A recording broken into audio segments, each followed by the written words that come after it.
Y Mayra es también del grupo de capacitadores de Pensar con Chicos y Chicas, de Escuela de Maestros, también trabaja en mi área, digamos, trabajamos juntos. Así que también es filósofa. Y, bueno, digo para presentarla también a Mayra. Bueno, buen día. ¿Cómo están? ¿Cuál es la gracia? Todavía no empezamos. Mira, es hermoso estar acá. Es hermoso estar acá. Es hermoso estar acá. Bueno, buen día.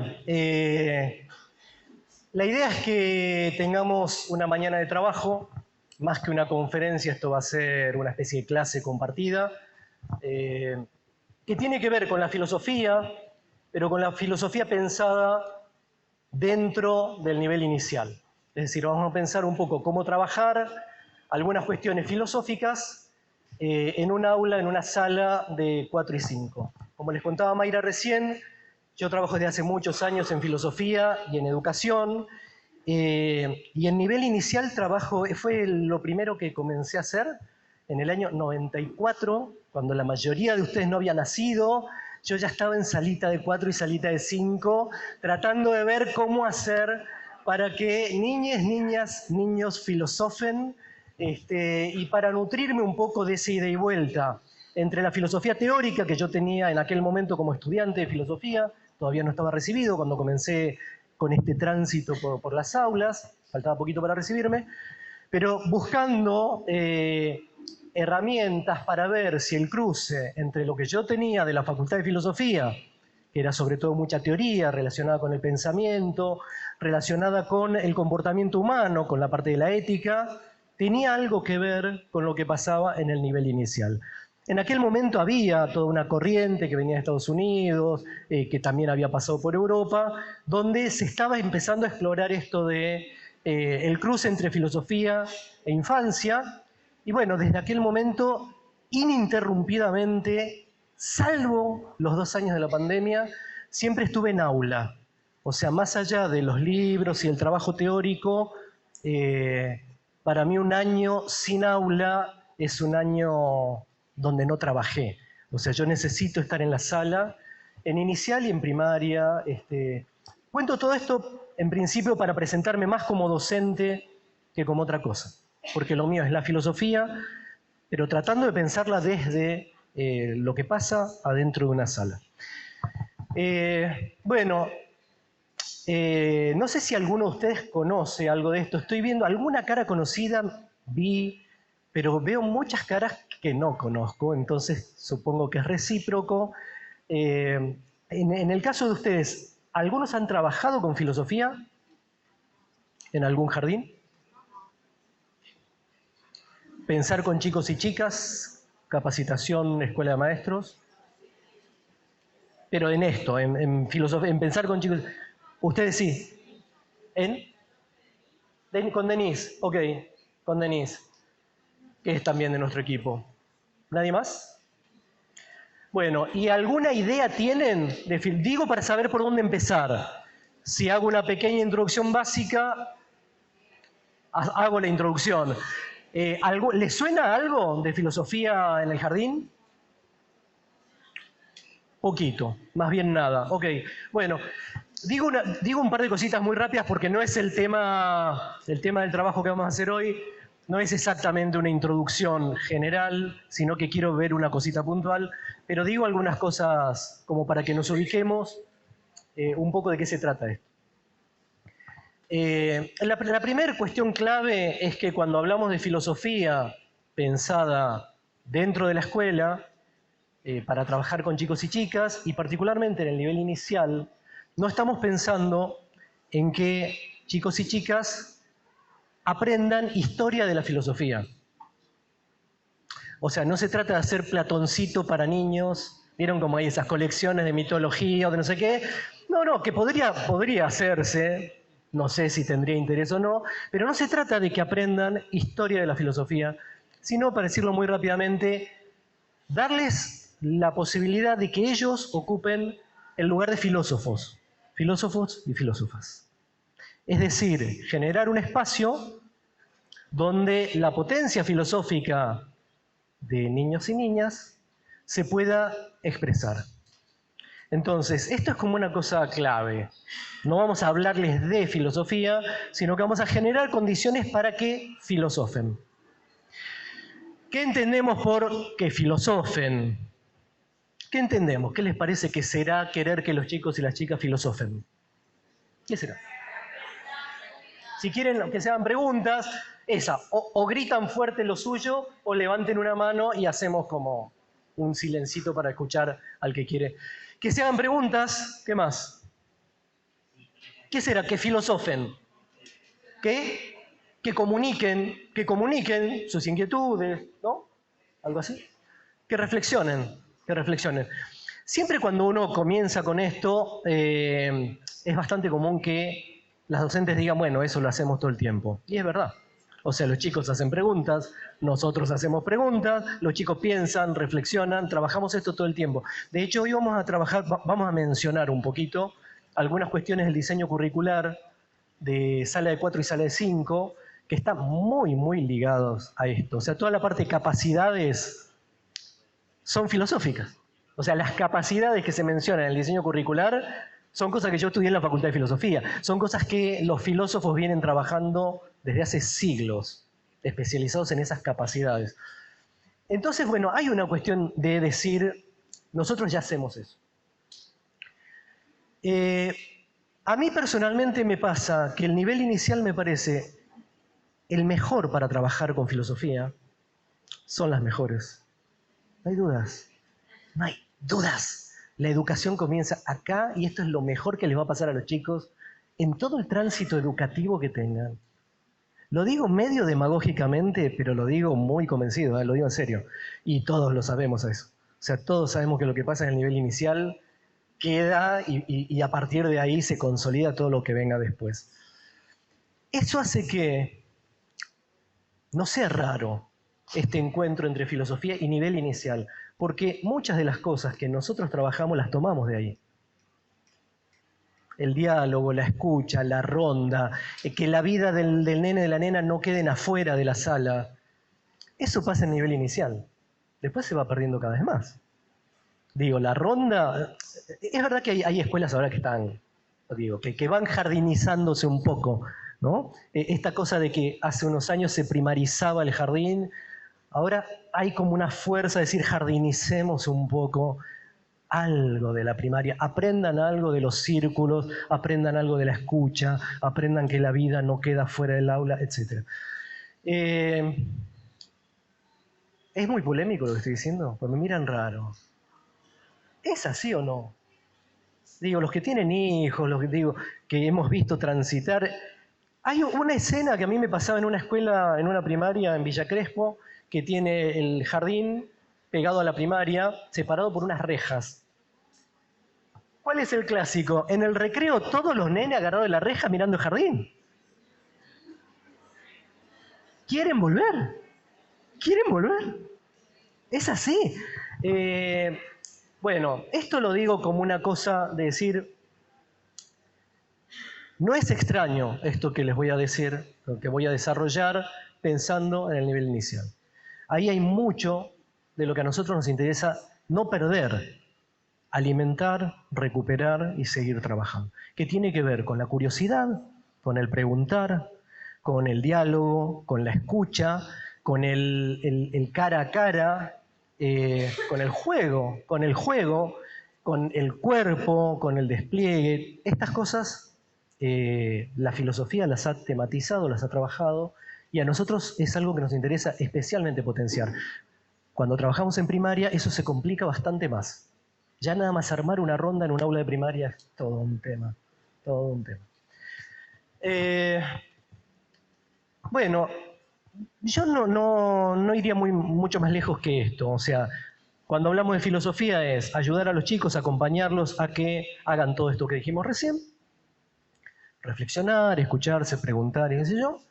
Y la filosofía la entendemos no como un acopio de contenidos, por eso no es que estudian lo que dijeron otros filósofos, sino más bien, dicho muy rápidamente porque no pensaba hablar de esto, pero dos cosas, como un ejercicio del pensamiento y del trato con otros, O sea, ejercitar algunos modos de pensar, de comunicarme y de contactarme. Yo a veces digo, esto es como una especie de gimnasio que tiene que ver con el pensamiento. O sea, el espacio de filosofía, por ahí alguien me escuchó dar este ejemplo que es medio burdo, pero uno dice, si yo quiero llegar rápido a algún lado, corro. Ponele. Si yo corro en una cinta, en un gimnasio, o si me subo a una bicicleta fija en un gimnasio, ¿para qué? Me pasó una vez, estaba en una clase de spinning acá cerca, en un gimnasio que tenía un ventanal y éramos, no sé, 20 personas pedaleando, y por la vereda pasa una familia con unos nenes y un nene se queda mirando así y se notaba que le preguntaba a los adultos, ¿qué hacen? O sea, están en bicicleta que no van a ningún lado, que no tienen rueda. ¿Qué hacen? ¿Para qué la gente hace cosas como subirse a una bicicleta fija o pedalear en una cinta? ¿Para qué? ¿Para? Entrenamiento físico. ¿Quieren ir a algún lado? Nada. Pero guarda, porque el que se va 3 veces por semana a la clase de spinning o el que corre en la cinta, cuando corre afuera, capaz corra mejor. Quiero decir, en ese momento no quiere ir a ningún lado, en ese momento se está trabajando a sí mismo, está trabajando su cuerpo, no está yendo hacia ningún lado. Pero guarda, si en algún momento necesita ir a algún lado, y probablemente si está mejor entrenado, vaya más rápido, vaya mejor. Con la filosofía, en parte, porque no es que toda la filosofía es esto, la filosofía también tiene contenidos, no quiero dejar de lado eso, pero lo que a nosotros nos interesa más de la filosofía tiene que ver con esto, generar espacios donde los chicos se construyan, se trabajen como seres pensantes en un sentido fuerte. O sea, que trabajen la manera de pensar como si estuvieran en una cinta. Como decís, bueno, la filosofía no lleva a ningún lado. No sé. Porque capaz que es como una cinta. Que digo, si a alguno de ustedes le toca la desgracia alguna vez de que un hijo o una hija te diga quiero estudiar filosofía, es difícil. Digo, yo me acuerdo de mis viejos, de los padres de mis conocidos. Que la piba venga y te diga, estoy de novia, ¿qué hace tu novia? Estudia filosofía. O viceversa, que el pibe o el pibe y el pibe, lo que quieran. Porque la filosofía parece que no va a ningún lado. O sea, yo 40 años de filosofía llegué acá. Bueno, a algún lado llegué. Pero digo, no es que decís, wow, el pibe que estudia filosofía dentro de 10 años va a estar allí. Parece que no lleva a ningún lado. A los que nos gusta la filosofía creemos que sí. Creemos que esto de pensar y de darles vueltas a las cosas nos lleva, nos mueve, genera cosas, ¿no? Esto es lo que básicamente trabajamos. Entonces yo les decía 2 cosas. Una tiene que ver con esto de entrenar el pensamiento, que es lo que tiene que ver con el diseño curricular, las capacidades, ¿no? Después vamos a hablar un poquito de esto. Habilidades, la manera de pensar. Y la segunda cosa tiene que ver con el trato con otros, que es la parte ética de la filosofía. La ética tiene que ver con generar posibilidades de contactos potentes, fuertes, entre las personas. Hay una frase que a mí me gusta repetir, porque me parece que marca esto. Todos conocemos una vieja frase, tal vez la hemos dicho alguna vez, que dice, mi libertad termina ¿dónde? Empieza la del otro, empieza la de los demás. Y esa frase, si bien yo no la encontré formulada tal cual por un filósofo, está muy cerca del pensamiento de algunos filósofos modernos, entre ellos Hobbes, por ejemplo, que pensaba que el otro era en principio una amenaza para mí, un obstáculo, una molestia. Entonces, si yo venía hoy a las 8 de la mañana acá y estaba solo, era 100% libre. Llega uno, mi libertad termina donde empieza la libertad del otro. 50% se limita a mi libertad.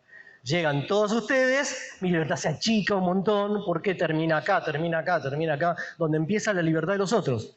Es el pensamiento liberal de Hobbes y otros. Ahí hay alguien saludando, como generando una atención para las compañeras. Pero no, pará, porque quieren ir para allá. ¿Allá o allá ahora? Mirá qué dilema. Uy, qué feo lo que pasó. No. No, es muy feo eso. Es muy feo. Ya sacan el celular y la bloquean. O sea, muy feo.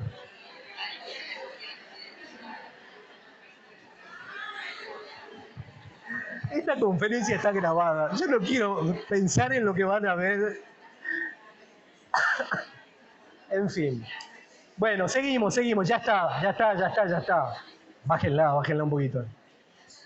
Mi libertad termina donde empieza la libertad del otro. A ver si van haciendo silencio, porque su libertad termina donde empieza la libertad del otro. Hobbes. En la misma época de Hobbes, otro filósofo moderno, Spinoza, no lo dice así, pero yo creo que es fiel lo que voy a decir al pensamiento de Spinoza. Lo que él plantearía, en la misma época, incluso se cartearon entre sí, o sea, misma época, comienzo de la modernidad, Spinoza plantearía, mi libertad, escuchen que es buena esta frase, anoten, mi libertad en el encuentro con la libertad del otro nos hace más libres a ambos. El otro no es una limitación de mi libertad. El otro, si logro la manera de encontrarme, Spinoza dice de componer con el otro, mi libertad en el encuentro con la libertad del otro nos hace más libres a los dos. Nosotros, si hoy logramos contactarnos, logramos pensar juntos, vamos a ser más potentes, vamos a ser más libres, vamos a tener más herramientas que cada cual aislado de los otros. De hecho, a mí me pasó, pensando en qué decir hoy, a mí no me gusta repetir siempre las mismas cosas, entonces voy como buscando temas distintos, aunque algunas cosas se repiten, pero las cosas que yo pensé para hoy, sean gran cosa o no, las pensé pensando en que ustedes iban a venir. No las hubiera pensado solo. Entonces, muchas de las cosas que nos pasan en el encuentro con los otros. Esta sería la parte ética. Si pensamos todo esto que estamos diciendo en la sala, son cosas que nosotros hacemos, todo el tiempo buscamos generar que cada nene, cada nena no se corte solo, que no vea en el otro a una molestia, un obstáculo del que tiene que defenderse. Hay padres que ven las cosas así, ¿no? Que le dicen al nene, este es el juguete de prestar, este escondelo, no sé, como que tienden a que cada uno, o sea, que su propio nene es un individuo que tiene que cuidar su lugar, ¿no? Nosotros en la sala, en general, tratamos de que eso se abra, que se conecte. ¿Por qué? Porque sabemos que cada uno de esos nenes, si logramos que se conecten entre sí, van a tener más herramientas, van a ser más libres, van a tener más posibilidades de hacer cosas juntos, no por separado. Entonces, estas son las dos cosas básicas de lo filosófico pensado desde este enfoque. Trabajar el pensamiento personal, pero conectado con otros, y trabajar las relaciones con los otros, para construir algo que sea potente, sin que se pierda la singularidad de cada cual. O sea, no es me pierdo en una masa, en un grupo, no. Escuchaba ayer una cosa, no sé si les gusta el fútbol, una cosa simpática. Ayer jugaba el PSG por la Champions, de hecho perdieron, y el comentarista español, catalán, que lo conoce a Messi un montón, antes de que empezara el partido dijo, porque le preguntaban qué pasa con Messi desde la mirada europea, ¿no? Cómo lo ven en España, cómo lo ven en Francia, ahora que salió campeón del mundo y qué sé yo. Dijo una cosa que me encantó. Dijo, Messi viene de ganar un mundial con sus amigos.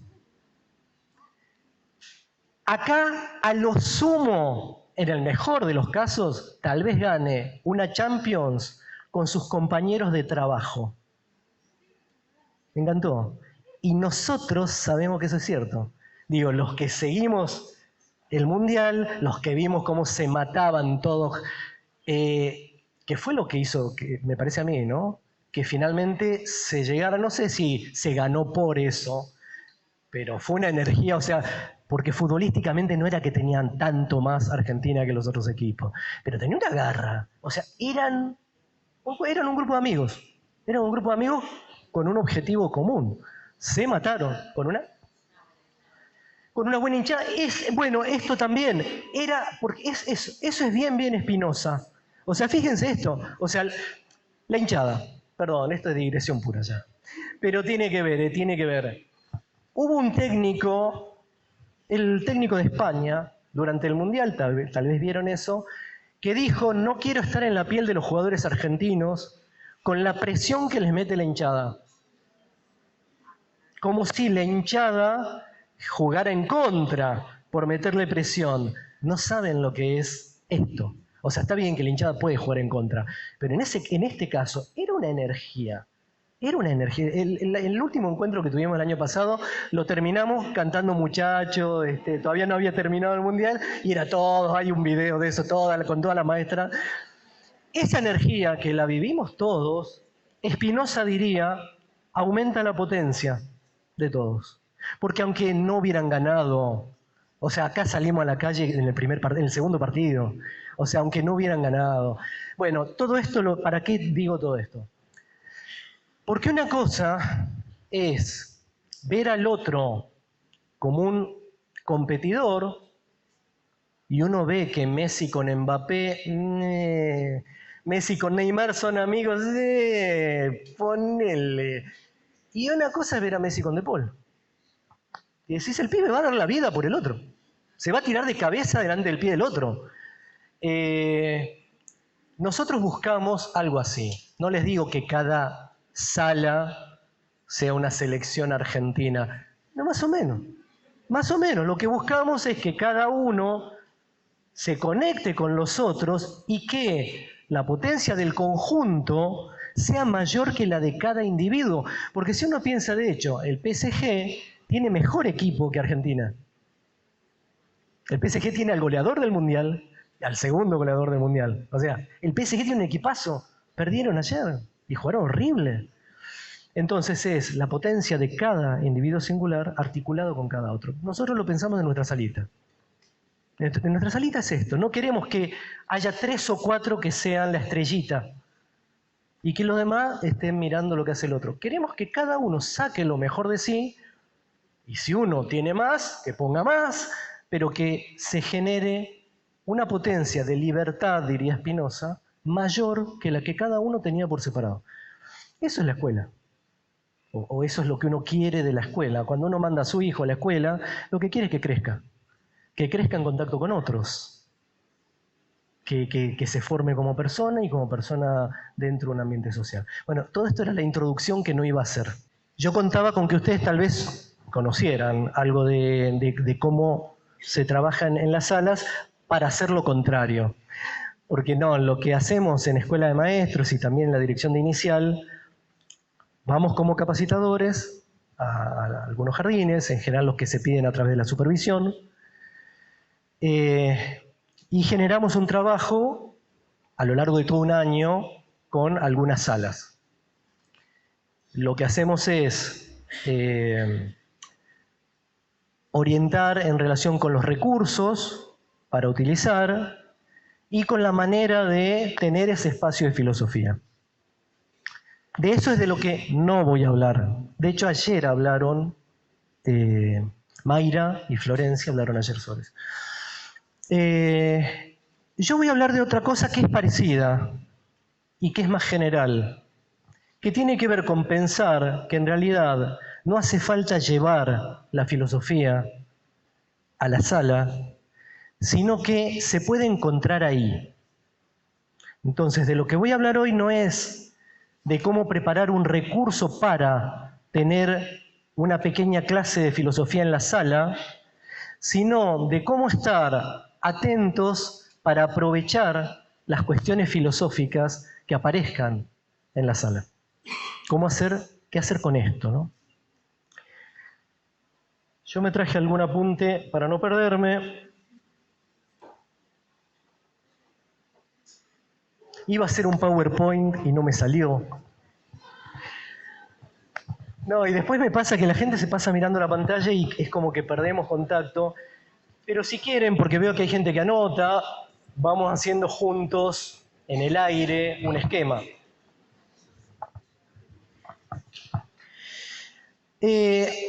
Lo que yo voy a compartir tiene 3 pasos, 3 momentos.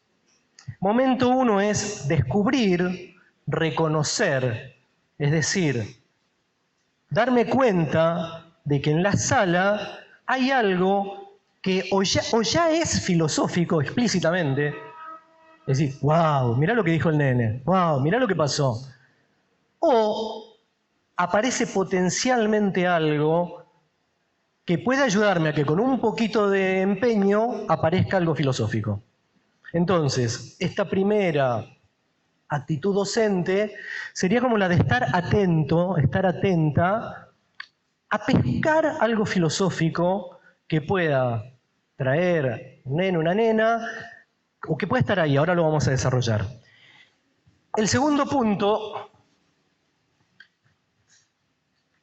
es alimentar. No es complicado lo que voy a decir, ¿eh? Digo, descubrir, detectar que hay algo filosófico. Segundo paso, ¿cómo lo alimento? ¿Cómo hago para que eso crezca? Que no se pierda en una ocurrencia. Muchas veces lo que hacemos con alguna cosa filosófica es anotarla en un cartel, en una cartelera, y queda ahí, o sea, no se desarrolla. Se toma como una ocurrencia que pasó. Lo que vamos a tratar de ver en este segundo paso es cómo alimento eso para que tome fuerza, que no se pierda. Y el tercer paso tiene que ver con desplegar. Ahora vamos a desarrollar las 3 cosas, pero el tercer paso es, una vez que alimenté la inquietud filosófica, bueno, ¿cómo la pongo en juego? ¿Cómo hago para que suceda algo explícitamente filosófico en la sala? 3 pasos. Bueno, vamos por el primero. Yo sabía que me iba a pasar esto. No veo nada. Miren la letra grande que me hice. No veo nada.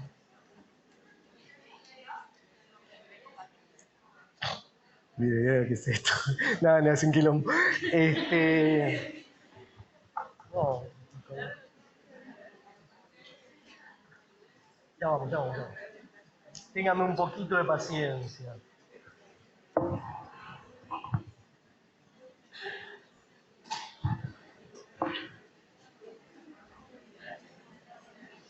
Pasa que con esto pierdo el contacto con ustedes.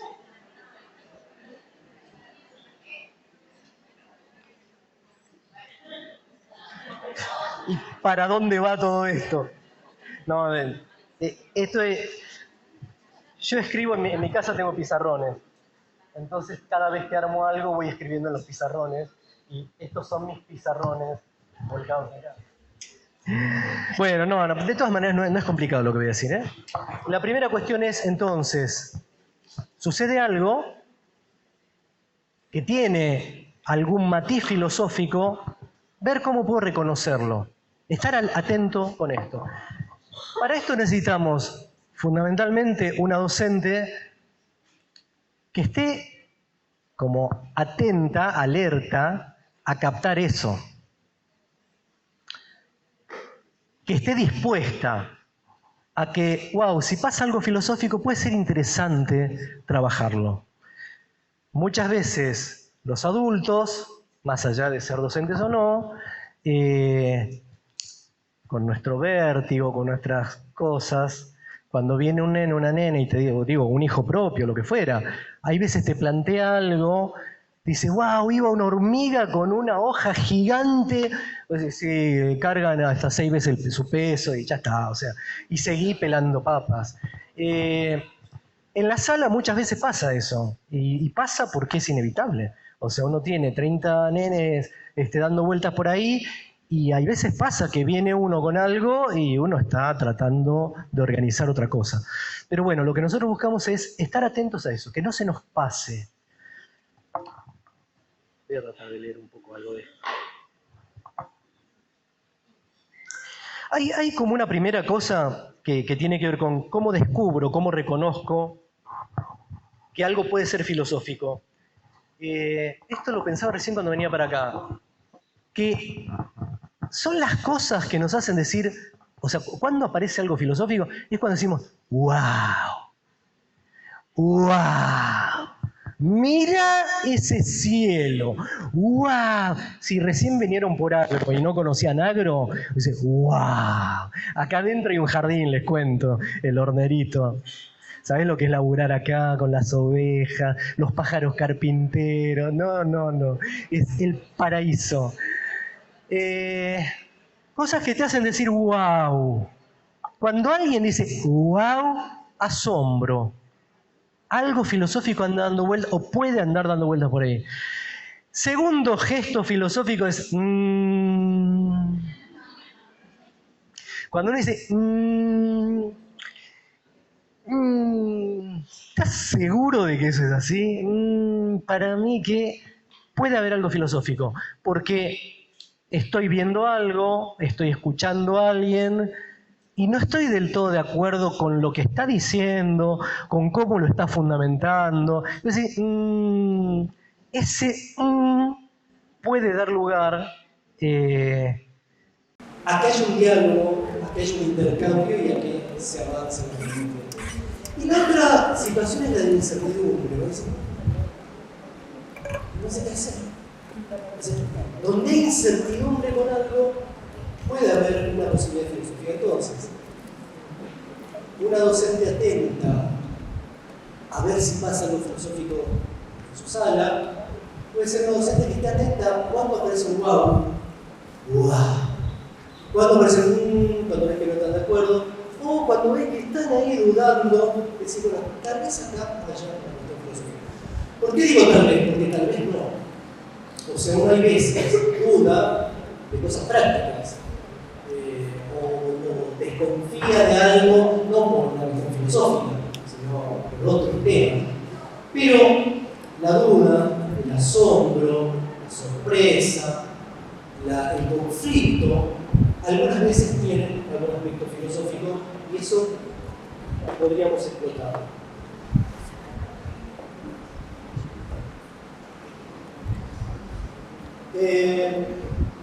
En este sentido, bueno, la docente en la que estamos pensando es alguien fundamentalmente receptivo, que vea qué es lo que sucede, que sea capaz de tomarse tiempos, o sea, de no estar acelerado. La filosofía en general tiene que ver con la lentitud. A mí me pone muy nervioso, me ha pasado un par de veces, escuchar a gente a la que le mando audios. Yo hablo así. Me pasó hace poco, iba con una persona y le digo, mirá, yo te dije no sé qué, y dice, a ver, espera, me pone, y estoy acelerado como 4 veces.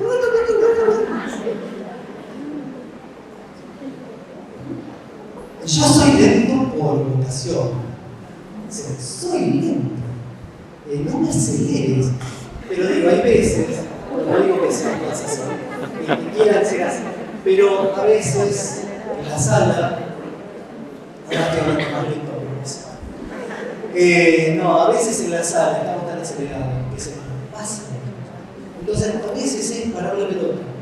Un poquito de una actitud receptiva tiene que ver con bajar un cambio. Escuchemos, estemos atentos, estemos receptivos. A veces tiene que ver con una temporalidad específica, ¿no?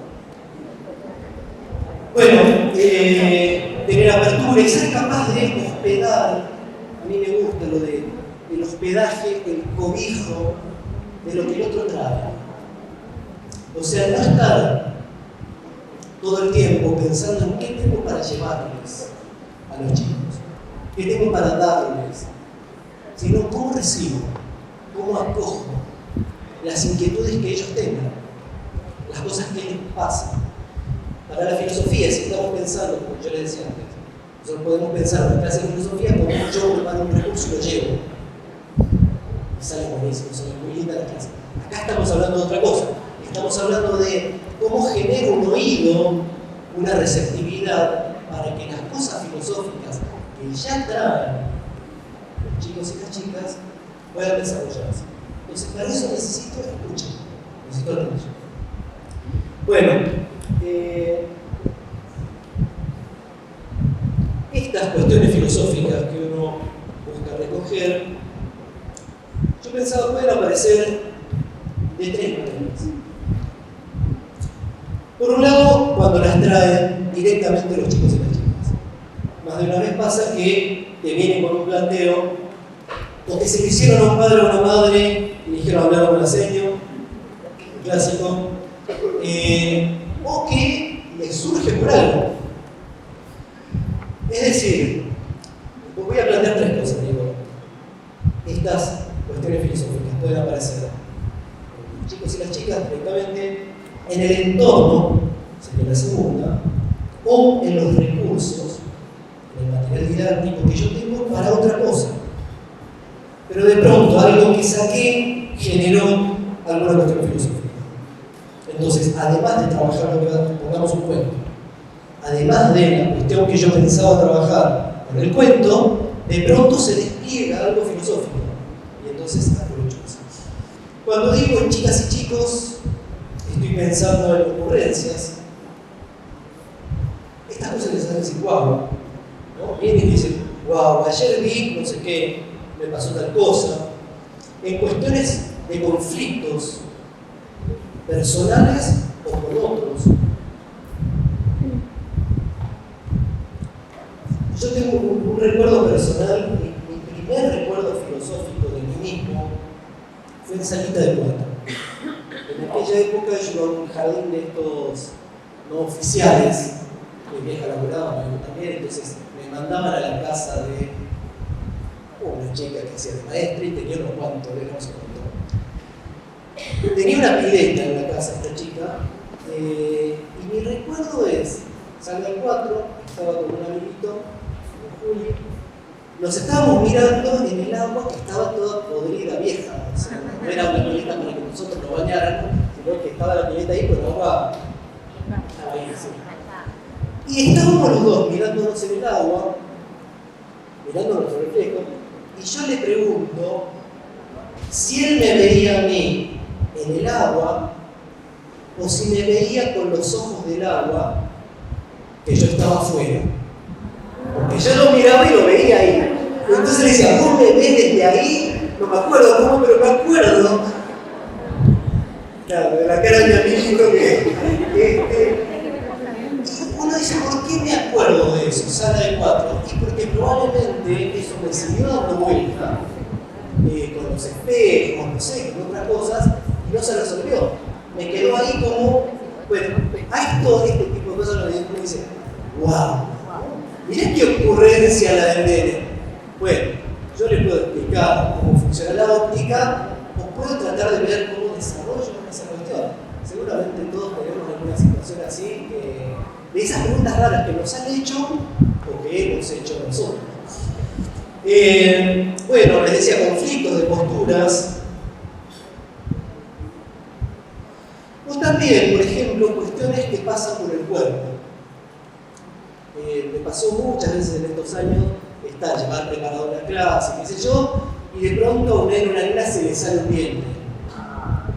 La clase pasa a ser acerca del diente. O sea, algo que le pasa que puede generar algo filosófico. Entonces, bueno, conversemos sobre esto.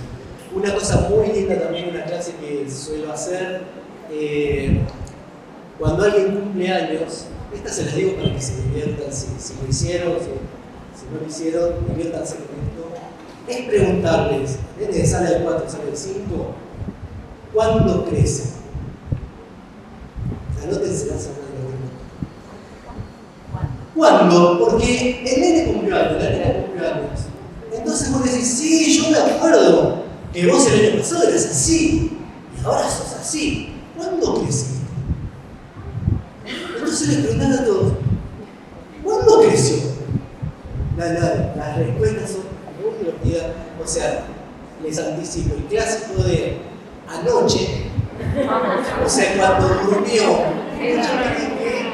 crecieron cuando se acostaron a dormir. El año pasado nos pasó un nene y dijo, por el fuego, con la maestra que miró música. ¿Qué pasó? Y era el fuego de las velitas. Él pensaba que en el momento de soplar la velita creció. Bueno, después están los que creen que crecen por la comida, que hay comida que hacen crecer. Muy pocos creen que no crecieron, que dicen, yo ayer estaba igual. Entonces me decís, bueno, pero la ropa del jardín del año pasado, ahora lo dicen bonito, y te niegan, pero bueno, eso tiene que ver con su cuerpo, ¿no? Digo, también puede haber alguna lastimadura, no sé, cosas que les pasan, que digan, más allá de la respuesta concreta de la situación, puede haber algo para empezar a pensar. Ahora vamos a ver un poco, esta es la parte de estar atento, ¿no? del descubrir. Ahora vamos a ver cómo alimentar estas cuestiones filosóficas. Pero bueno, estas serían un poco las cuestiones de relación con chicos y chicas, con ellos mismos. Segunda posibilidad de encontrarse con algo filosófico, el entorno, el ambiente, como dice el diseño curricular, el ambiente natural y social. Hay muchas cosas de la naturaleza que generan el wow, una lluvia torrencial, el calor, la luna que estaba gigante, la luna que está de día. Súper interesante esto, si me preguntan a los nenes, el sol cuando está de día o de noche, de día, nunca está el sol de noche, nunca el sol está de noche. ¿Y la luna? La luna está de noche, nunca está de día, jamás. Mira, está la luna ahí. ¿Nunca vieron la luna de día?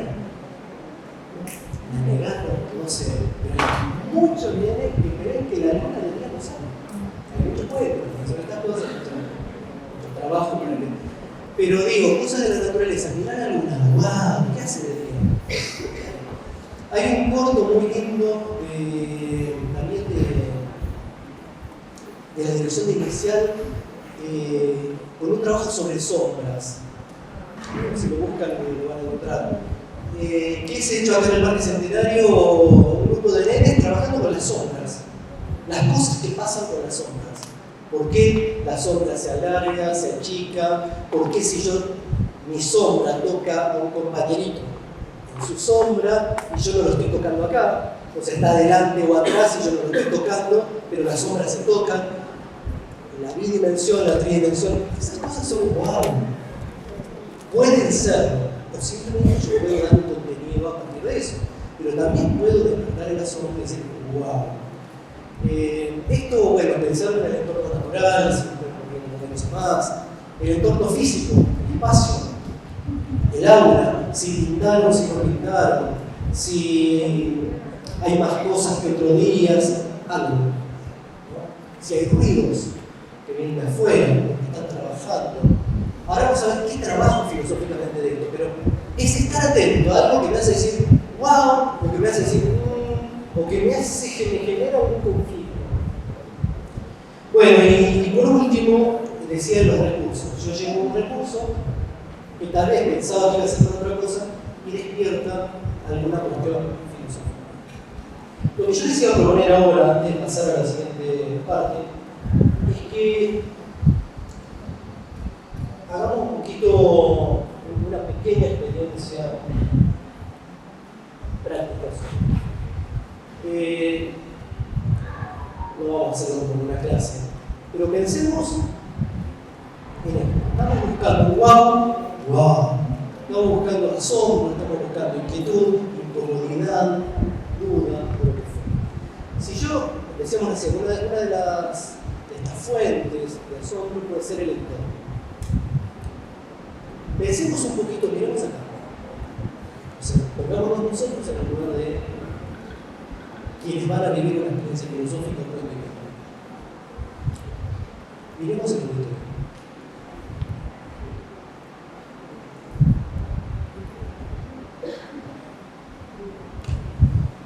Piensen, entrando por primera vez ustedes acá, piensen, se cerraron solos, caminando y se abre la puerta y entran acá.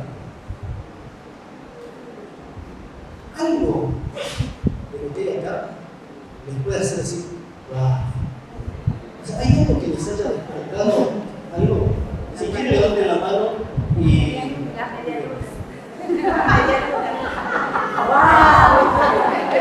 Pero ahora vamos, pero también vamos a hacer. La veganura yo trataba de que entre, la chica va a una multitud y volviera a la veganura. La acústica, dicen acá. La acústica. El escenario. Yo tendría que estar sentado allá, pero a mí me da cosa. También por eso me hace decir, wow. Ese escenario no es para mí. Yo no puedo estar ahí. El escenario, ¿qué pasa? El ventilador pequeño. ¿Qué está tierno? O sea, porque sopla, no se gana. O sea, claro. Chiste. Capaz que tiene un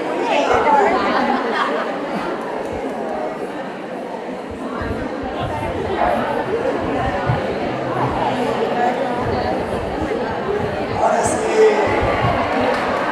Un aplauso para el chico.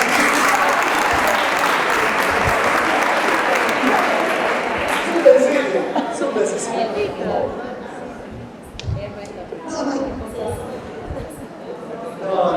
Hay historia con el disparador.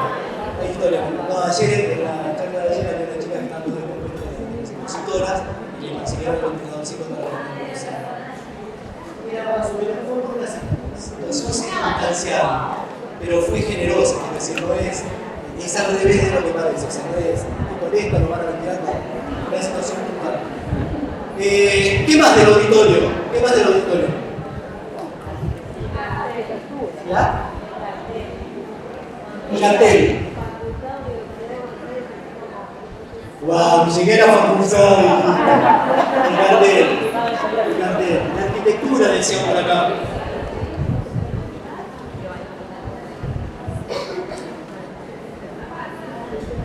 Ella dice que le impresionó esto de entrar y pensar que iba a tener una charla o una clase en la facultad, ¿no? Que es lindo, la UBA. Los balcones. Ayer hubo gente arriba, ayer estaba lleno. Los balcones, bueno.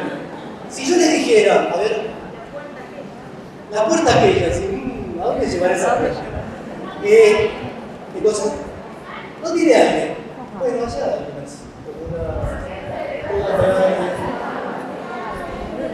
debe ser calefacción. ¿Qué cosa? El verde. Bueno, con todo esto no avancemos, si vamos a tener muchas más cosas, pero la cuestión sería, de todas las que dijeron, ¿cuál les parece que puede dar lugar a filosofar sobre algo? Hablando en serio. El ventilador. ¿Por qué el ventilador? ¿Por qué está chico? Bueno. Pongamos que tomamos esto. Estamos en la sala, en una sala, con los nenes. Está, supongamos, un salón de actos. Nos tocó ahí porque en nuestra sala había goteras, no sé qué. Vayan al salón de actos, vamos al salón de actos. Hace un calor bárbaro, hay un ventiladorcito. Un negro, una negra, le dice, señor, ¿por qué el ventilador es tan chiquito? Uno puede dar una respuesta práctica, concreta, como la que más o menos esbozamos acá. El ventilador está acá porque bla, bla, bla, bla. ¿Qué cuestión filosófica puedo sacar yo de ahí para decir, bueno, aprovechemos para filosofar un ratito sobre él? ¿Qué puede ser? ¿Se les ocurre algo?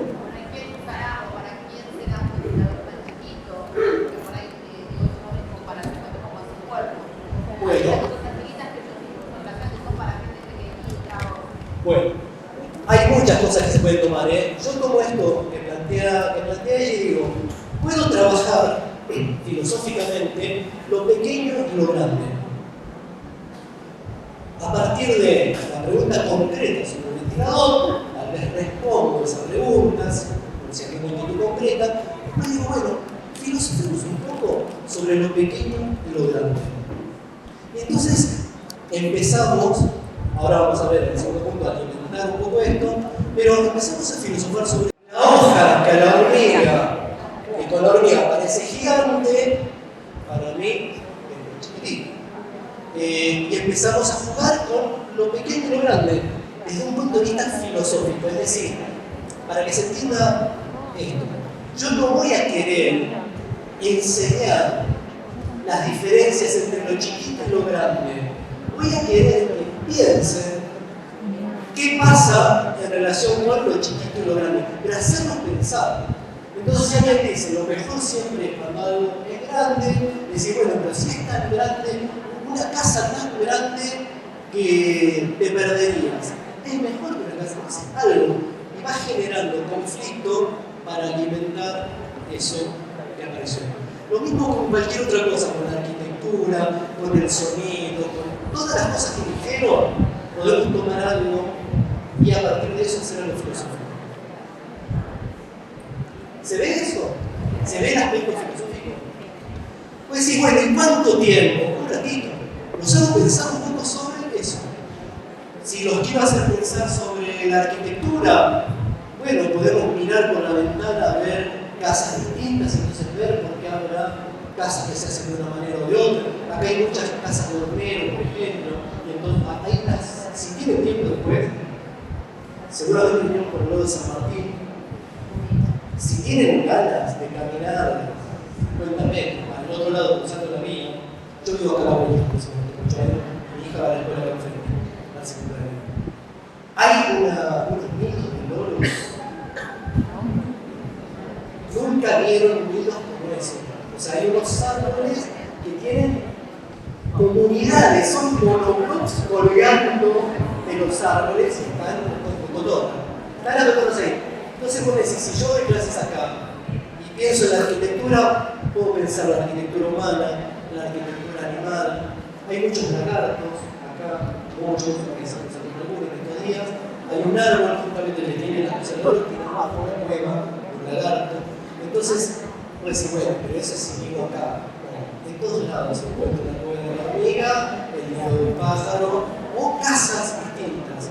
Y entonces empezás a ver, ¿qué cuestión filosófica podría haber? Miro distintas construcciones arquitectónicas. ¿Qué es lo filosófico de eso?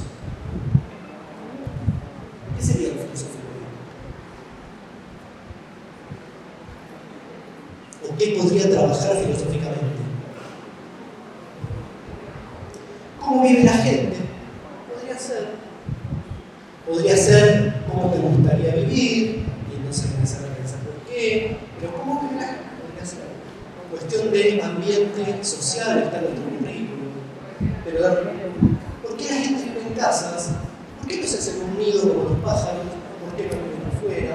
Algunos te dicen, hay gente que vive afuera, en mi casa hay alguien que vive no sé qué. Quizás hablar de cómo vivimos, para qué sirve vivir en una casa, de qué me protege, de qué no. Y vas por ahí filosofando. ¿Sí? Bueno, entonces, algo que traen chicos y chicas, podría preguntarles a ustedes también, podríamos hablar de algo que traigan ustedes mismos, no sé, un poco. Pero además decíamos, puede haber recursos, hay recursos que son infalibles para filosofar, infalibles.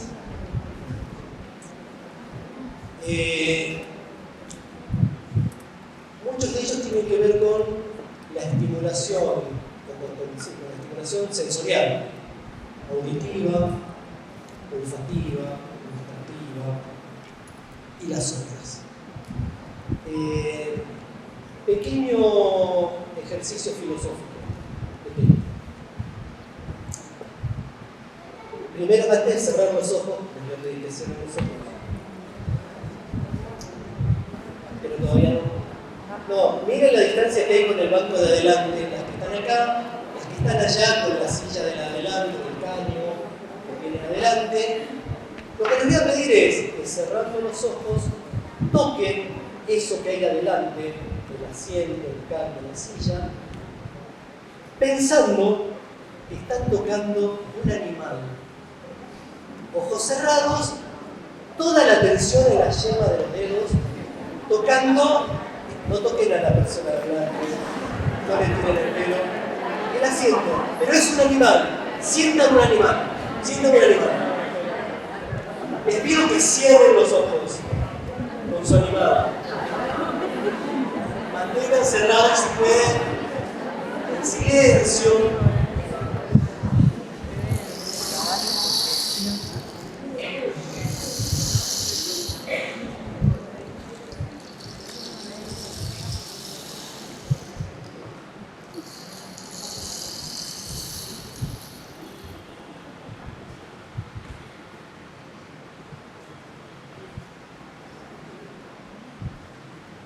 Toquen a su animalito, sigue ahí.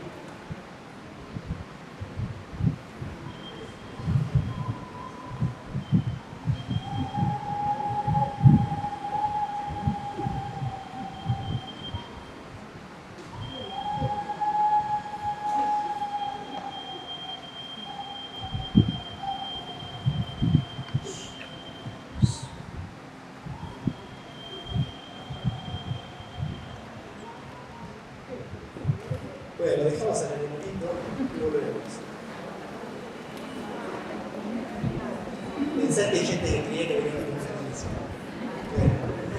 Bueno. ¿Alguien tocó un animalito? Sí. ¿Tocaron? Por acá una mulita. ¿Qué tocaron? Un caballo. Observen. Hacer chicha. Le cambié el animal. Cuando tocamos el sonidito. Mirá. Una pavada lo que acabamos de hacer. Una pavada. Simplemente es pongo la atención en el tacto, la que siente ahora en la mano, la cabeza imagina y me lleva al otro lado. Esto es una actividad mínima, chiquitita. A partir de acá filosofamos. A partir de acá filosofamos. ¿Por qué tal animal? ¿Qué animal? ¿Qué sentiste? Y desplegamos animalidades. Con el tacto. Lo mismo vamos a hacer llevando. Esto es pensando en llevar un recurso que sea filosófico. Yo había traído otras cosas, pero hay algunas cosas más graciosas que otras cosas.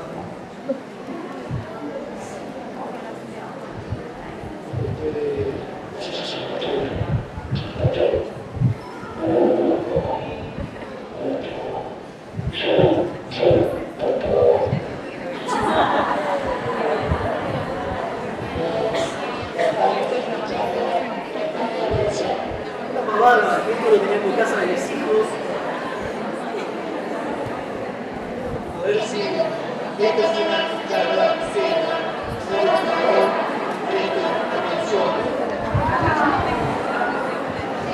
Traje para hacer cosas, pero me parece que se entiende la idea a la réplica. Traje globos. Mi idea era hacer una carrera de globos.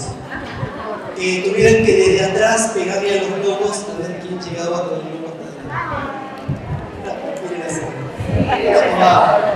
Un globo volando, un globo que iba a traer burbujas, pero después pensé que me van a echar a la facultad. Muchas de las cosas que se me ocurrían ensucian. Somos jardineros, no importa, o sea, nosotros pero acá. Recursos que tienen magia, un espejo, traje un láser, o sea, luz, algo visual, auditivo, olfativo, táctil. Y a partir de eso, desarrollamos. Cualquier cosa. Algo filosófico que pueda aparecer.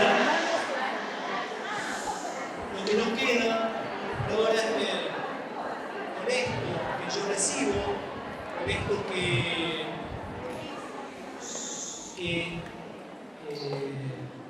me llama la atención y estoy atento, puedo encontrarlo.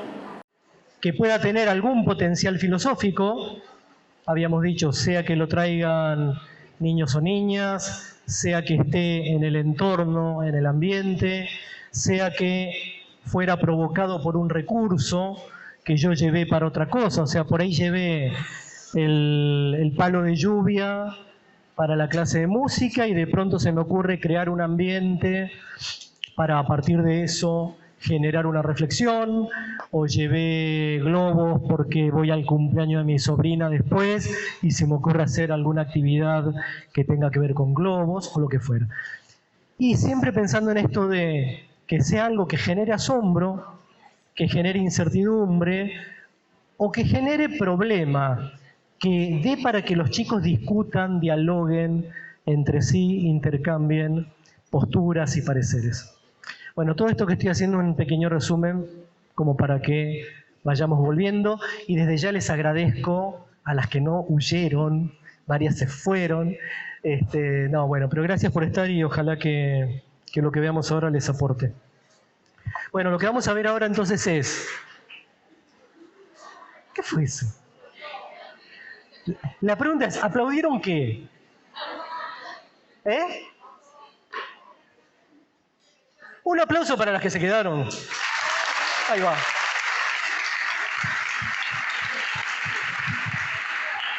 Bueno, vamos a ver entonces ahora las otras dos cosas. ¿Cómo hago para alimentar esto filosófico que apareció?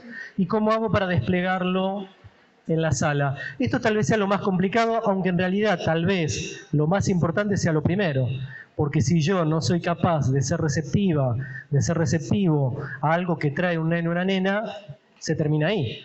O sea, no aparece ninguna situación. Bueno, ahora apareció la situación, ¿qué hago? Entonces, de los dos pasos que nos quedan, el primero, yo dije alimentar, en realidad es hacer crecer, que tome fuerza, que no se pierda, que eso que apareció como una chispa pueda crecer. Yo pensaba un poco analógicamente en cómo hacemos crecer cosas. Y la verdad es que la mayoría de las analogías que pensé funcionan para esta cuestión filosófica también. Si yo les preguntara, ¿cómo hacemos que algo crezca? Pensemos en distintas cosas, ¿cómo hacemos para que crezca? ¿Qué cosa? Planta la riego, la tengo que alimentar con algo. Entonces, espérame, planta la riego. Un nene o una nena dice algo, yo tengo que ver si puedo agregarle algo, como si la regara, como si le diera de comer a un animalito. Es decir, yo aporto algo que es distinto de lo que el nene o la nena dijo o trajo. No es lo mismo, pero que yo creo que lo que tengo para poner en contacto con esto que trajo el nene o la nena va a hacer crecer un pensamiento, va a hacer crecer una idea. Lo que me interesa de esto es que en este caso que estamos diciendo, la docente, el docente, escucha, recibe, pero aporta algo, y lo que aporta va a generar un crecimiento. Por ejemplo, hablábamos del ventiladorcito, y el tema era el ventiladorcito. Y yo meto lo pequeño o lo grande. Lo estoy trayendo yo. Estaba en lo que dijo el nene, pero después la comparación de la medialuna grande o chica, o de una casa grande o chica, la estoy poniendo yo. Esto, me interesa que lo vean porque a veces parece que una clase de filosofía es simplemente dejar que los chicos hablen. La docente tiene un rol fuerte, importante, solo que el rol de la docente o el docente no es en este caso informar, instruir, dar respuestas. Yo lo que tengo que hacer es alimentar las preguntas. Yo no estoy dando un contenido.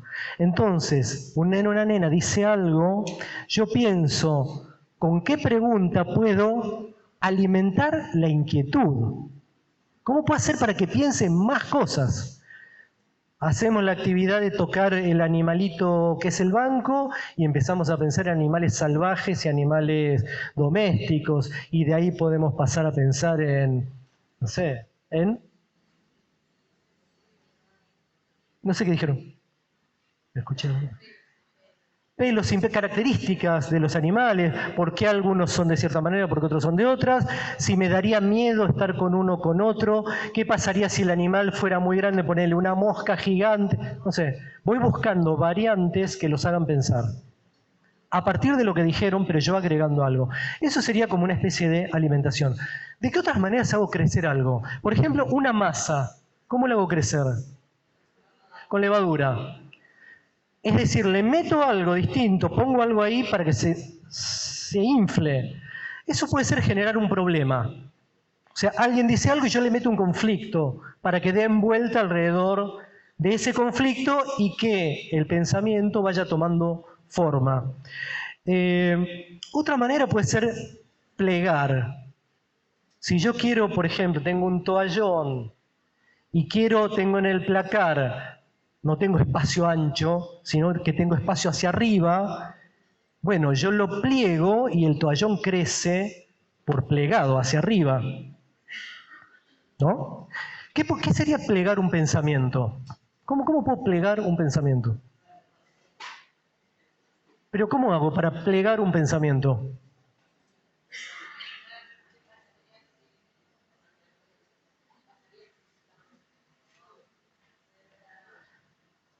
Generar una complejidad mezclando cosas, decís vos. Podría ser reformular. Claro. La idea que tenía yo de la analogía esta del plegado sería, yo recibo algo de parte del nene, la nena, y se lo devuelvo. Para que me lo devuelva, y yo se lo devuelvo. Y entonces vamos haciendo como si fuéramos plegando un toallón. Siempre la parte clave de esto es no ser yo el que dé la respuesta. Porque si yo doy la respuesta se corta la inquietud, ya está, descargó. Lo que yo necesito en esta situación, ojo que siempre aclaro esto, no estamos diciendo que en todas nuestras actividades docentes tenemos que ser así, porque hay contenidos que transmitimos de manera más o menos constructivista, pero yo voy con un contenido que quiero que los nenes fijen en algunos casos. Digo, en la parte de filosofía no. Yo lo que necesito es que lo vuelvan a pensar, lo vuelvan a pensar. Entonces, viene un nene, te hace una pregunta y la más fácil es, ¿y vos qué pensás? O, ¿y por qué lo pensaste? ¿Qué te hizo pensar esto? Y le devolvés la pregunta. Y te vuelve a decir algo y vos se lo volvés a devolver, sin la respuesta. O sea, mis intervenciones son siempre intervenciones que buscan hacer crecer la complejidad de lo que hay ahí. Cuando vos decías esto de, por ejemplo, mezclar cosas, es hacer más complejo.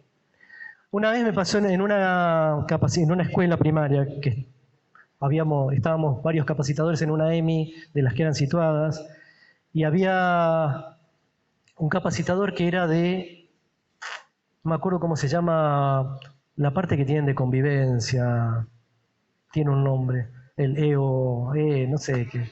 Pero no sé si era eso. No, unos que se encargan de algo de eso. ¿Qué son? No, primaria. Bueno, no importa. Cuestión de gente que se ocupa de la convivencia. Y lo que decíamos entre nosotros es, porque él decía, yo soy un facilitador de esto y aquello. Y yo le decía, yo soy un complicador. O sea, en esta situación lo que yo tengo que hacer es complicarle la vida a los nenes. No facilitarles una respuesta, sino buscar cómo mi intervención los va a complicar más. Porque quiero que sigan pensando. Yo hasta ahora estoy hablando como si fuera un vínculo docente-un alumno. Pero eso, ahora vamos a ver que esto mismo que yo quiero que crezca en cada cual, enseguida tiene que crecer entre ellos. O sea, mi trabajo va a ser que circule entre ellos y que entre ellos sí se den respuestas provisorias, por ejemplo, hipótesis, y que uno le puede decir, bueno, pero ¿por qué? ¿Cómo? Eso. ¿Por qué no? ¿Por qué no? ¿No sería más divertido un deporte con una pelota cuadrada? Donde no sabes para dónde va a picar, ponele. Sí, claro. Entonces, lo que nosotros buscamos es complejizar, por eso digo, no es facilitar, sino hacer más complicado, que cada vez tenga más capas esa inquietud. no resolverla, sino darle una vuelta más, un pliegue más. Otra acción puede ser tensionar. Hay un filósofo, Heráclito, de la Grecia antigua, que planteaba esta cuestión siempre de las tensiones entre contrarios. Y una cosa, tiene un fragmento que a mí me gusta mucho que dice, que habla de las tensiones en el arco, en un arco, de tirar flechas, y en la lira, en un instrumento de cuerdas.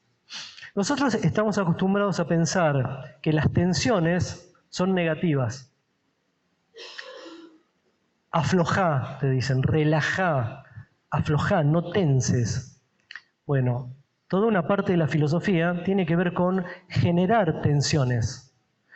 ¿Por qué? Porque, por ejemplo, una guitarra, si las cuerdas no están tensas, no suena. Esto es lo que dice Heráclito, ¿no? Hay una armonía, dice él, detrás de la supuesta discordia en los dos sentidos en los que se tensa una cuerda. Si un arco no tiene la cuerda tensa, la flecha no sale. Entonces, como docente, esto suena bastante parecido también a Vygotsky, zona de desarrollo potencial, quiero decir, no estoy inventando nada con esto, ¿eh? Pero lo que estoy diciendo concretamente es, una nena dice algo, yo puedo pensar, como veníamos diciendo antes, cómo lo complejizo, pero también puedo pensar cómo le llevo la contra. ¿Cómo tenso eso que está diciendo? Entonces le digo, pero ¿y si pasara? Lo que estoy haciendo con el pero ¿y si pasara? Es, ella o él dijo algo y yo le pongo otro polo en tensión. Lo que quiero es escuchar el sonido de la cuerda. Lo que quiero es que esa cuerda tire una flecha. Pero para eso necesito generar tensión entre eso que se dijo y algo distinto. Entonces, pero y sí, a veces pasa que entre los propios nenes se tensan. Ahora, el asunto es, claro, esa tensión que implica un tomar distancia del otro, pero a la vez estar vinculados, si no, no hay tensión, si no, no hay cuerda, que genere un diálogo, un intercambio, un sonido armónico, que haya armonía, la armonía que tiene un instrumento musical. Las cuerdas están tensas, pero produce sonidos que pueden combinarse entre sí, dando una armonía. Para volver a tierra, estamos hablando de la actitud docente. El neno o la nena dijo algo, yo veo cómo intervengo, no desde la respuesta, sino para ser más complejo, para tensar, para plegar, y agrego un par de cositas más. Para definir, busco cómo ayudarlo a que eso que fue incipiente vaya tomando cuerpo, vaya tomando forma y se transforme en un problema filosófico fuerte. Entonces, la cuestión era el ventilador, vamos a pasar al tamaño, podemos pasar a los gustos, pero definimos un planteo que después vamos a desarrollar. A mí de esto hay algo que, porque la otra actitud, la última que iba a decir es, así como decíamos, plegar, complejizar, etcétera, es reflexionar. Sobre esto a mí me gusta insistir mucho en que nosotros solemos hablar de la importancia de la reflexión, ¿no? Queremos que los nenos reflexionen, uno mismo tenés que reflexionar. Dicho así muy rápido, ¿qué es una reflexión? Alguien que pueda decir qué es reflexionar o qué es una reflexión. Pensar y repensar. ¿Nos gustó pensar y repensar? ¿Hay alguna otra versión de reflexión? ¿Pensar? ¿Pensar de nuevo? ¿Pensar lo mismo? Ahora que me acuerdo, ya que traje cosas que no usé,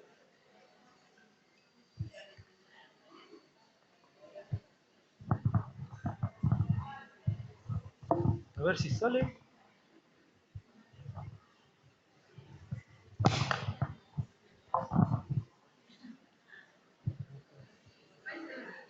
se ve el punto pero no se ve la raya porque no está suficientemente oscuro.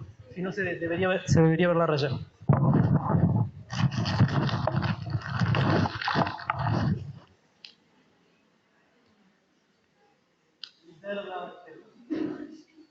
Yo apunto para allá. El punto va para allá. ¿Dónde está el punto? ¿Qué hizo el punto? Está allá arriba. ¿Qué hizo el punto? Rebote. Metí el micrófono acá adentro, ¿no? Eso es, perdón, salí fuerte encima. Eso es la reflexión. No, digo, lo que les decía que me gusta siempre recordar. La filosofía no siempre habló de reflexión. Empieza a hablar de reflexión de un modo fuerte con el comienzo de la modernidad, en la misma época en la que buena parte de los filósofos eran físicos. La época de gloria de la óptica, ¿no? La época de Galileo, que es la misma que la de Descartes, después viene Hegel, que son filósofos de reflexión. La idea de reflexión parte de la óptica, de la física. ¿Qué es esto que acabamos de hacer? Reflexionar es lanzar un haz de algo, por ejemplo de luz, que choque contra un objeto como un espejo y que haga que el rayo de luz que iba hacia un lado vaya hacia el contrario, hacia otro. Eso es reflexionar. Nuestra idea con el pensamiento es parecida. Cuando nosotros hablamos de reflexión, lo que estamos diciendo es, el pensamiento sale, choca contra algo y vuelve. En esto los docentes, las docentes, funcionamos como espejo en este aspecto de la parte de filosofía. Cuando el nene o la nena me lanza su pensamiento, yo actúo como espejo y entonces se lo devuelvo para que haya una reflexión, para que lo vuelva a pensar, que era lo que decían todos ustedes, ¿no? Reflexionar es volver sobre algo que ya se pensó, etc. Trabajar la reflexión es esto, es devolverle al otro eso que salió de él para que lo vuelva a pensar. Y puede volver a salir. Si tuviéramos varios espejos, vieron los ascensores que tenés espejos de los dos lados, va y vuelve todo el tiempo. Bueno, el docente a veces, su tarea es esa, hacer un espejo que haga que lo que salió vuelva, ahora vuelve transformado, vuelve siendo un pensamiento un poco más complejo. Bueno, esto en cuanto a la idea de alimentar la cuestión filosófica. Lo que buscamos es darle un poco más de volumen, que crezca, que sea más visible para todos, que la ocurrencia que trajo un nene o una nena, ahora la tengan todos, que todos vean lo que quiso decir el nene o la nena. Si el nene te dice, estoy mirando el agua, me estás mirando desde el reflejo del agua, o me estás mirando a mí reflejado en el agua, eso lo entendieron dos nenes. Bueno, mi tarea como docente es hacer que eso que estaba planteando crezca, por ejemplo, pensando en los espejos, pongo un espejo y digo, ¿con qué ojos me están mirando? ¿Con los de ahí o con los de acá? Vamos trabajando el tema hasta que todos entendieron que ahí hay un problema. Y entonces podemos empezar a desplegar ese problema. Lo que buscamos es que tenga forma, que no sea algo suelto, inconexo, sino que se note que estamos hablando de algo. Sobre esta parte del alimentar, ¿alguna inquietud? ¿Algún comentario? O sea, hasta ahora tenemos, tomo algo del entorno, tomo algo de un nene o una nena, tomo algo de un recurso, aparece algo filosófico, lo alimento. ¿Estamos? Vamos a la parte del despliegue, la última. Yo acá necesito dos cosas. Necesito que cada nene, cada nena pueda expresar, ahora sí, eso que era un problema, empezamos a ver cómo resolverlo, a empezar a buscarle perspectivas, empezar a buscar conjeturas, hipótesis, que puedan decir qué piensan sobre eso, que por qué creen que eso es así, que cada uno puede ir sacando esto y a la vez, lo que decíamos antes, que esto se conecte. Hasta ahora veníamos casi con un espacio de pregunta. Era todo lo que había ahí, era como una interrogación. Ahora empiezan las respuestas. Las respuestas no las da la docente nunca. O sea, los docentes en filosofía no respondemos, siempre devolvemos la pregunta, nunca respondemos, nunca. Los nenes después se acostumbran, si alguno me pregunta, otro le dice, no le pregunta a Gustavo que no te va a decir, y siguen entre ellos. Nosotros siempre repreguntamos. Me pasó el año pasado en un jardín, no me acuerdo cuál era el tema, que le repregunto a uno de los nenes y el nene me mira y me dice, me estás cargando, ¿no? O sea, ya basta de preguntarme, muy gracioso. Las respuestas de parte de los propios chicos. Y ahora sí, cuando yo digo el momento del despliegue es, bueno, saquemos todas las hipótesis que se nos ocurran, empecemos a pensar cómo puede ser esto y empecemos a dialogar, a discutir, a confrontar. Yo creo que esto es así por esto, yo creo que es así por esta otra cosa, y empezamos a buscar respuestas que son siempre provisorias. Ninguno de los que responda va a tener la autoridad de decir esto es definitivamente así. Es momentáneo, es provisorio, lo podemos seguir pensando. No buscamos consenso, no queremos que todos lleguen a la misma idea. Si se da un consenso, decimos, bueno, tal vez en otro momento lo podamos seguir pensando. Y nos concentramos en que puedan cada vez mejor justificar lo que están diciendo. Entonces siempre es, bueno, pero ¿por qué pensás esto? ¿Lo viste alguna vez? ¿Hay algún ejemplo de esto? ¿Alguien tiene un ejemplo de lo contrario? ¿Alguien cree que nunca puede pasar esto? Etcétera. Para que se den una idea, me acordaba recién cuando me acordé de este nene, estábamos trabajando con la canción El mundo del revés de María Elena Walsh, Nada el pájaro y vuela el pez, los gatos no hacen miau y dicen yes. Estábamos por ahí. Trabajé esa misma estrofa en varios, como en 18 jardines. Lo trabajamos para ver qué pasaba en cada caso. Con algunas maestras íbamos a todos los jardines. Y pasaron cosas absolutamente diferentes, por supuesto, en cada caso. Me acordaba en cuanto a hipótesis, ¿no? Nada el pájaro y vuela el pez. ¿Puede nadar un pájaro? Les pregunto, ¿puede nadar un pájaro? ¿Puede haber algún pájaro que nade? ¿O necesariamente tiene que ser del mundo del revés? ¿Puede nadar un pájaro?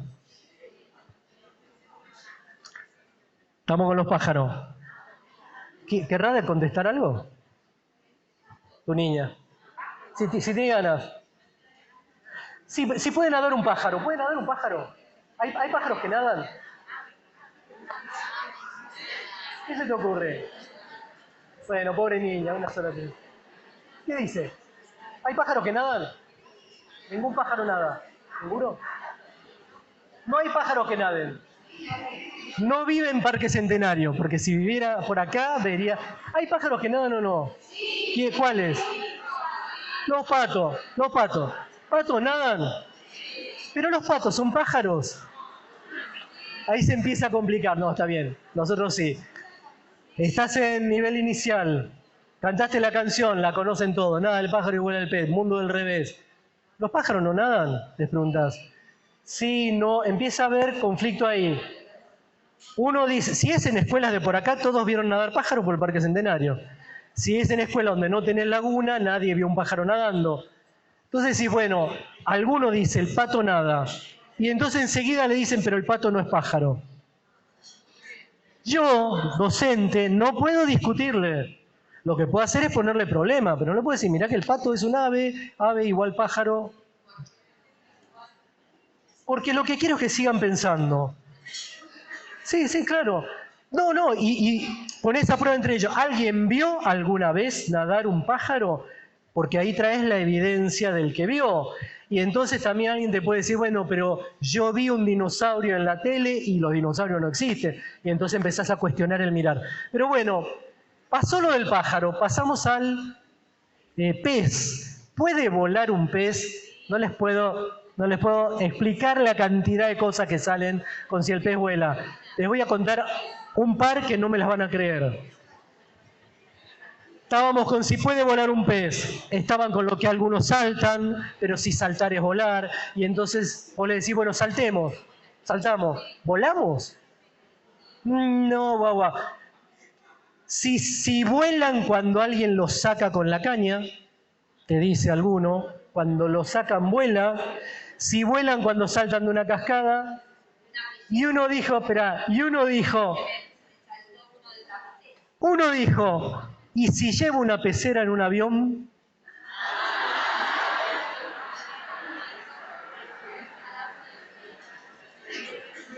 Vuela el pez. Empezaron a discutir no sé qué.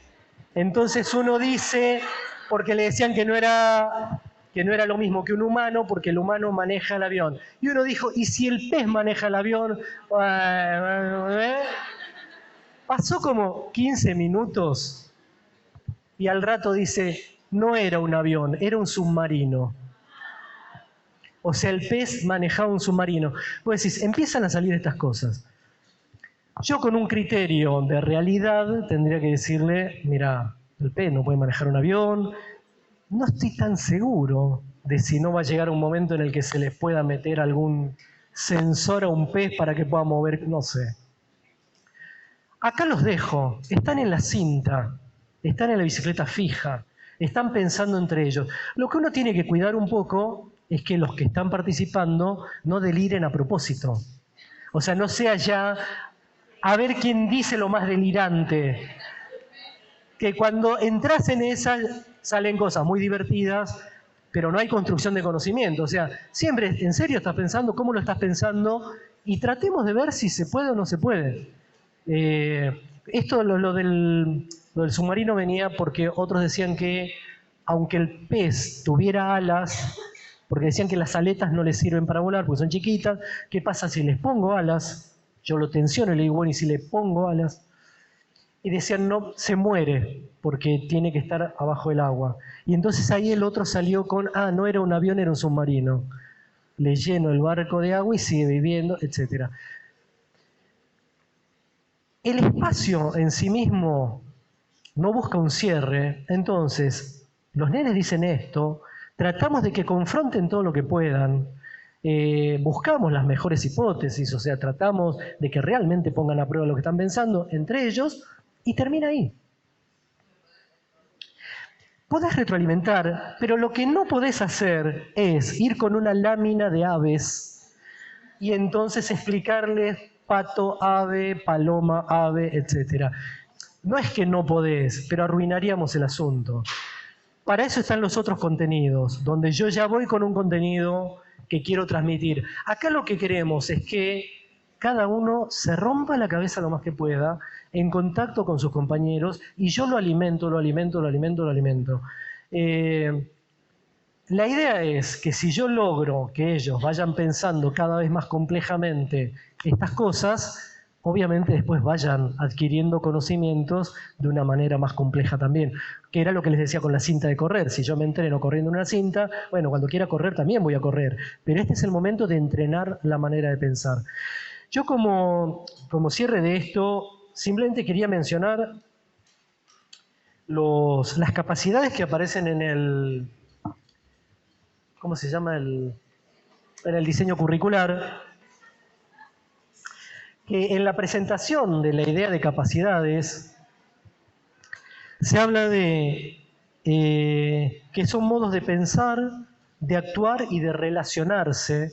Toda la parte de relación nosotros no la hablamos ahora, pero en esta situación de escucha y de intercambio hay todo un trabajo que tiene que ver con construir una comunidad, ¿no? Con cómo me vinculo con los otros para conocer juntos, para producir un conocimiento juntos. Eso quedaría para otra vez. Pero bueno, está también acá. No sé si se acuerdan cuáles son las 6 capacidades que se mencionan en el diseño curricular. Ustedes las conocen mejor que yo. Pero tenemos, una es comunicación, expresión y apreciación. Parecería que la estamos trabajando. Estamos trabajando que comuniquen sus inquietudes a los demás, estamos trabajando que puedan expresar esas inquietudes, estamos trabajando la apreciación, el ver en detalle, el estar atento, el no pasar de largo. Curiosidad por aprender es otra. La curiosidad es la base de todo lo que estamos diciendo. Hablábamos del asombro, o sea, lo que yo tengo que estimular es esa curiosidad. Lo de curiosidad por aprender me cierra un poquito acá el espectro, parece estar más orientado a contenidos. Yo pondría curiosidad por construir una experiencia, pero estamos en la misma línea. O sea, trabajamos desde la curiosidad de ellos. Iniciativa, creatividad y autonomía. Estamos trabajando el pensamiento propio, estamos trabajando la creatividad desde la expresión de hipótesis y la puesta a prueba. Creativas. Trabajo colaborativo, esto que decíamos, pensando juntos, vamos a pensar mejor que cada cual por su cuenta. Mi libertad no termina con la libertad del otro, sino que aumenta en el encuentro, con la potencia del otro, con las capacidades del otro. Compromiso y responsabilidad. A mí no me gusta la formulación de esto, compromiso y responsabilidad, me suena a saco y corbata, pero sin embargo, al principio alguien había hablado del tema del juego, dijo cuando decíamos lo del jardín y qué sé yo. Digo algo muy breve sobre esto. Hay un filósofo, Nietzsche, que, bueno, tal vez se me haga largo, voy a hacerlo cortito y simplificado, pero Nietzsche es un nihilista, es decir, una persona que cree que todo es nada, que las cosas no tienen sentido, la vida no tiene sentido, etc. Cuando se lo acusa de nihilista, de no creer en valores preestablecidos y qué sé yo, uno podría, tomando la voz de Nietzsche, él dice, la vida no tiene sentido. Por eso, esto es interesante para nosotros, digo, no para los chicos, filosóficamente hablando. Si uno es nietzscheano, no está a favor de buscarle sentido a la vida. O sea, hay gente que se pasa la vida buscándole el sentido y que cree que lo va a encontrar, ¿no? El que es chiquito cree que cuando sea grande, ahí sí, que está en primaria y dice, cuando esté en la secundaria, está en la secundaria y dice, cuando vaya al profesorado.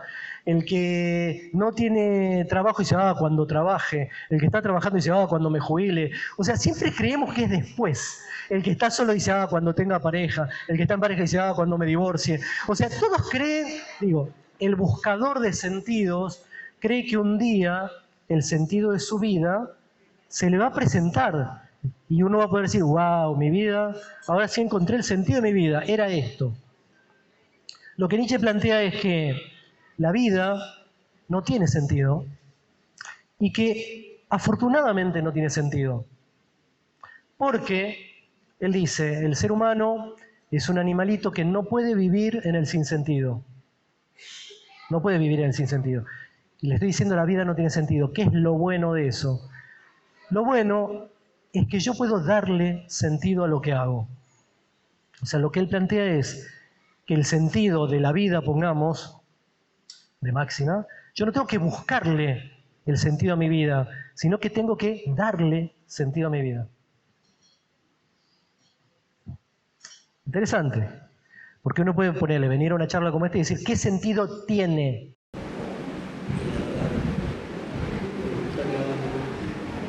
Capaz que mucho sentido tiene. Ahora, uno puede cambiar la pregunta a cada uno de ustedes, nosotros, decir, ¿qué sentido le puedo dar a esta charla? Cambia completamente el panorama. Cambia completamente la perspectiva. Soy yo el que le da sentido a lo que me pasa, no el que espera que el sentido esté ahí. ¿Por qué traigo todo esto? Porque relacionado con esto está también ahí en Nietzsche la idea del juego. Para mí es el mejor ejemplo sobre esto. Uno puede pensar en el mejor juego del mundo, el que más le guste. Siempre va a haber alguien que va a decir que es una tontería.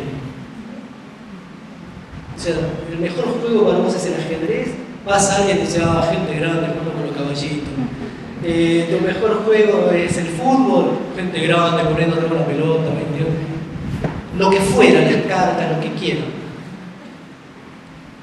El juego más tonto, una vez esto yo suelo hacerlo con mis alumnos del ciclo básico, siempre busco algún juego estúpido para hacer. Y una vez jugamos contra la pared, tenían pedacitos de tiza a los que querían, y era jugar a que la tiza quede lo más cerca posible de la pared. Había una que estaba grabando, y después veíamos el video y había varios que estaban haciendo los brazos cruzados como diciendo, ¿qué es esto?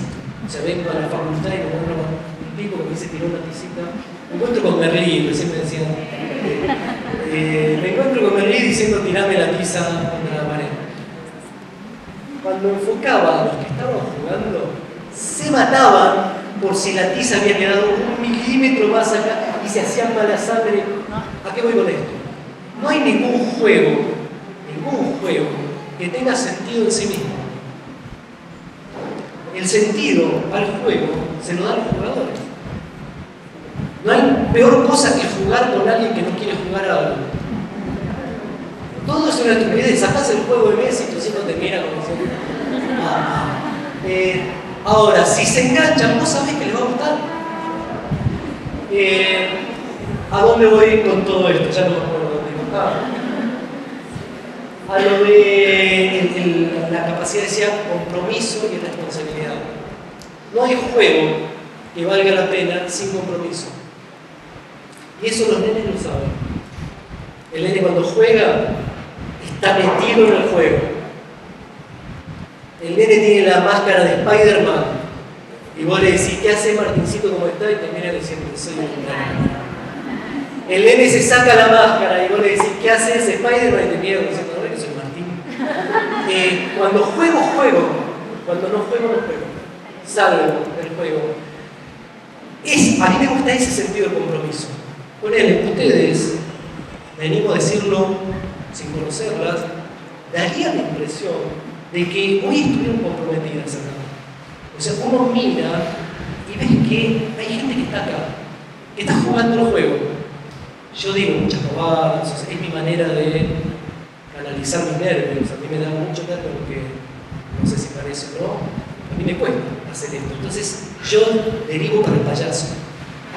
Por eso mis conferencias grabadas son impresentables. Porque ver esto sin haber estado acá, de verdad lo digo, ver esto sin haber estado acá, el que lo ve dice, estupidez, ¿qué hicieron? Mi ilusión es que los que estuvieron acá se hayan enganchado. Entonces digo esto, parecería que el sentido lo pusimos, que no es que ustedes vinieron a recibir algo y a irse con algo que escucharon, yo sentado allá hablando de cosas que piensan. Daría la impresión de que incluso cuando hablaban entre ustedes, que algunas están como pescando cosas y que están conectados con lo que uno está diciendo. Eso es para mí compromiso. O sea, no es que se callen forzadamente, sino que hay un silencio relativamente respetuoso en el sentido de estoy conectado con lo que está pasando. Ahora, si me habla un compañero al lado, le voy a contestar. O sea, no es que estoy obligado a estar callado o lo que fuera. Lo mismo cuando entraron, o sea, no deberían haber seguido ustedes. Bueno, y vinieron. Ese compromiso es el que uno busca trabajar. Un compromiso que tenga que ver con estar conectado con lo que se está proponiendo. Bueno, y la última que aparece acá es de las capacidades de planteo y resolución de problemas. Es exactamente lo que estamos haciendo. Yo miraba el diseño para la charla esta y, entre otras cosas, decía que estas habilidades no se trabajan por separado, sino que se trabajan vinculadas a, no recuerdo cómo llaman los núcleos de conocimiento, ¿cómo se llama? Pero lo que miraba es que también en lo que dijimos nosotros están esos tres ejes. Porque yo llamaba en torno a lo que ahí se llama ambiente natural y social. Es estar atento al ambiente natural y social. Cuando hablamos del cuerpo, de los nenes, se le cayó un diente, como por ejemplo, cuando crezco, cuando no crezco, en el bloquecito de educación física habla de eso. No es solo el deporte, sino los cambios corporales, etc.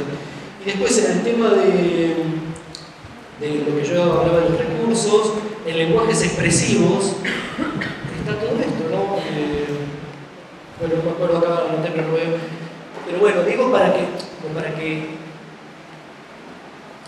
crean que todo esto que estuvimos hablando está en el diseño figurado. O sea, que son enfoques que uno puede introducir totalmente legítimamente dentro del trabajo que vamos a hacer. Bueno, de mi parte era esto. Era un poco traerles esta perspectiva filosófica. Tenemos un espacio de preguntas. Si quieren algo puntual que veamos.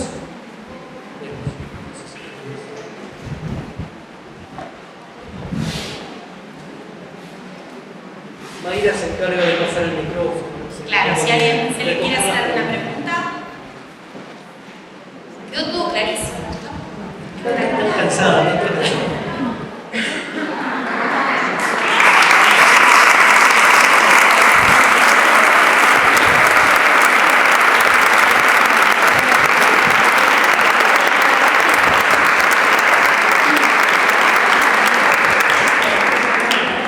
Se quedaron todos como, ¿terminó? Bueno, nada, agradecerles por la presencia.